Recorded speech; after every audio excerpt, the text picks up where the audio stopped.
Richard Crouse.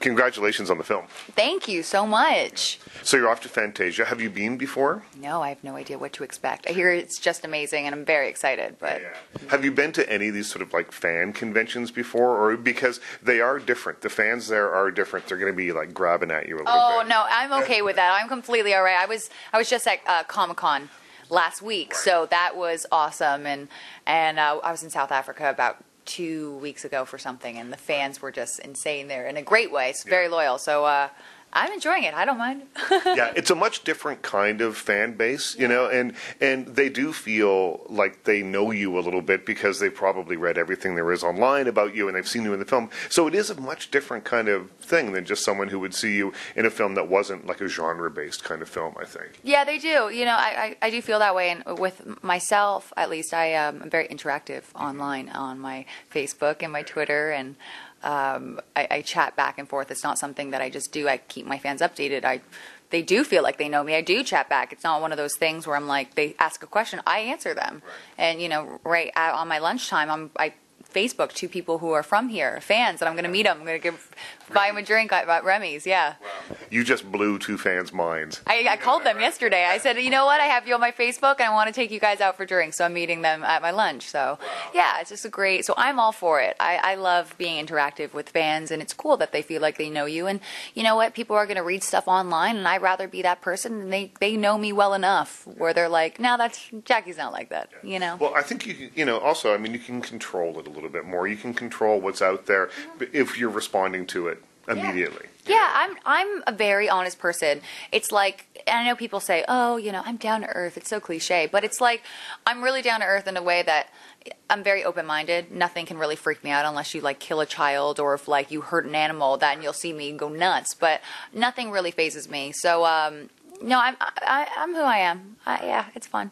So nothing really phasing you probably came in handy when you were first reading the script for Final Destination 5, and because you have, and this doesn't give anything away, you get killed twice in the movie, and both in kind of spectacular ways. What was your first thought when you saw this thing come across your desk? Well, it was actually hilarious because I've been a huge fan of Final Destination. It was the first one I was like 10 years old, and I've been a fan for years. So I was actually working on another project, and I found out that Final Destination, they were making another one, and they're auditioning people, and I said, I have to audition for this. I just have to.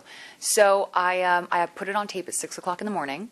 I booked it at lunch while I was on set, and they said, we want her to come to Vancouver within a week. And usually, like a movie, you need like a month of prep, but I was doing stunt training. I was, you know, with the laser eye surgery, but I had no idea. So then I get the script. And you know, so you didn't know? I didn't know. I'm a huge fan. I'm a horror freak. I love it. So I know people sit and they digest it and read page. I went to my death scene immediately, and then I read it. Yeah, laser eye surgery. How the hell are they going to do this? Are they going to CGI? There was actually a speculum going into my eye. That's insane. There's no way. And was there in real life? Yeah, that fear, that we shot from 6 p.m. to 9 o'clock in the morning, and we numbed my eye. They put that speculum in and out of my eye probably 70 times. Is that really okay? So in the scene, when we're watching the scene, you're strapped to a table and a head vice and thing, and then there's a screen behind us in the corner. That is really your eye, because I assumed that, you know, it was a different thing shot at a different time. That's my eye. Really? That's my eye.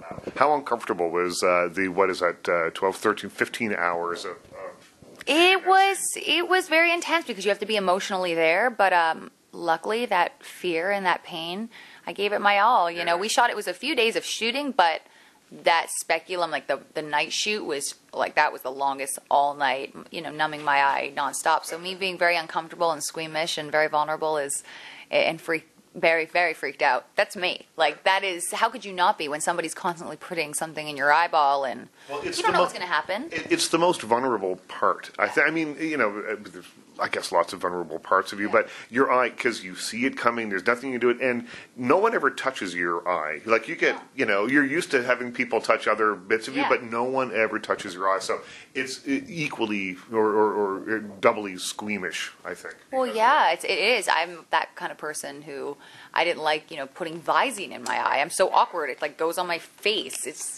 so it's a sensitive area. Anything could happen, especially I'm freaking out and I'm trying to claw to get the hell out of the head vise. Anything could have happened. Luckily, there was a doctor always on set. But, like I said, your eye is vulnerable. You don't know what could happen. You don't know what. So that fear is me. All me. So you say you've been a fan of these films since you were about 10 years old. What is it, do you think, that has kept these movies going? Because they're a huge amount of fun. And the audience that I saw it with yesterday was sort of flip-flopping back and forth between laughing hysterically when something really awful would happen and going, oh, that's so gross. It's that feeling, and for me, it was just that feeling of sort of, just letting it go, just having a good time. Is that it? Is it as simple as that, do you think? I think it's so weird. We're all twisted. That's the answer. We're all twisted. And there's a strange macabre to death, ever since gladiators and Romans. We like to watch people die. In really twisted ways. And we like watching people die from, you go to YouTube and you see how many hits of somebody getting hit by a car. But with Final Destination, it's all about, and I love this because it kind of brings you back to the old movies where it's the suspense. But it's shock and awe. It's not like, the suspense, what's going to happen. So you're enthralled and you're so into it. But then in the end, you get that shock, something does happen. It's not just a door slamming. Like, you have that once in a while, you go, but when you have too much of it, you're like, when's something really going to happen? So it brings the audience in. So I think it's like that show, 1,000 Ways to Die. There's actually, I believe it was, not full of Isaac's death, but with the acupuncture, somebody actually died with acupuncture falling off of a table. Well, she was addicted to her phone, and her neck was hurting, so she put her phone down, and she had to get acupuncture, never got it, put her phone down, phone rang. They had no idea. I saw it. They had no idea that someone actually died that way. So there's these little chilling nuances to these deaths, so it's depending on your fear. It's like you like to watch. It's a little, I'm afraid of it, but I want to keep watching. I hope I don't go in a stupid way. You know what I mean? Like, can you imagine? I fell off a table and I got an acupuncture needle through the head. I know, that'd just be awful. It's just like, wow. Everyone's like, oh, stupid. Oh, that's just dumb. What was he thinking? I know, I at least want to go some way cool. Yeah. Some way easy or very cool. Asleep. Go to bed, never wake up. That's exactly. Yeah. Or if I'm really wasted or something. Have you seen the film with an audience yet? No, I'm going to be doing it tomorrow at Fantasia. Yeah.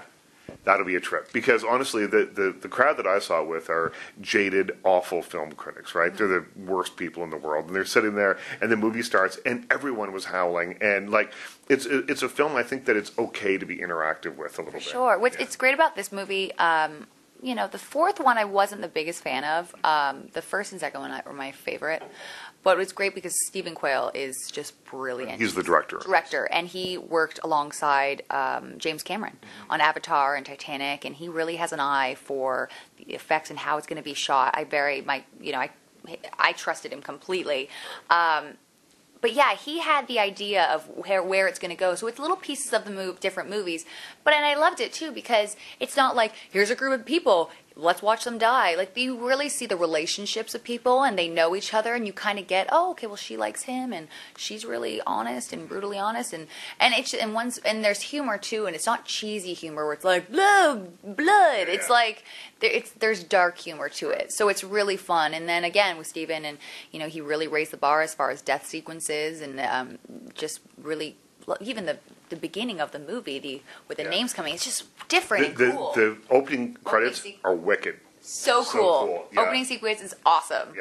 Yeah, he's amazing. And for me, it's so funny because we see you, and we see this in the trailer, so I'm not giving anything away. We see you with the laser treatment and sort of how horrible that is, and people go in different ways. The thing that made me the tensest, and you haven't seen the film yet, but I did see the film. I didn't see it with an audience. Oh, you saw it with an audience. Okay. Yes. The thumbtack or whatever, the screw on the balance board, because you just keep waiting for someone to. And I think it's because that could actually, it's unlikely that we're going to get killed with laser surgery or, you know, but you could, and that could theoretically happen to you. You could step on a nail like that. And so because it feels much more real, for me, it's probably the least serious thing that happens in the movie. But for me, it's the thing I was the most squeamish about. Well, that's what it is. That's like I said before, it's like you have whatever your fear is or whatever that's more realistic or whatever that you get squeamish, like that's going to freak you out the most. And people ask me, well, who do you think the best death is? Obviously, I'm saying mine.